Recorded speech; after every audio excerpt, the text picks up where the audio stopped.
Let's see what else we can write. I just like my job. I like court reporting. Anytime you put two consonant sounds together at the beginning or end of a word, we make a blended sound.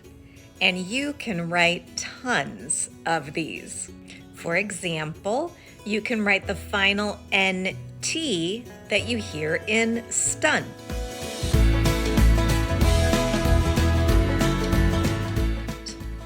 Or the beginning blend ST like you hear in stuffed.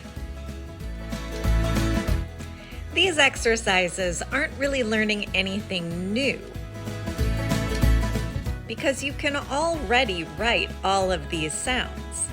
It's just putting them together to form new words. So by combining the TW on the initial side, you can create a word like twig.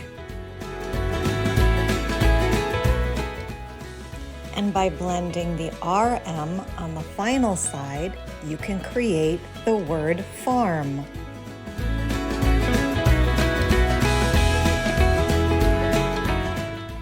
So what would this word be in English? STA-PBD,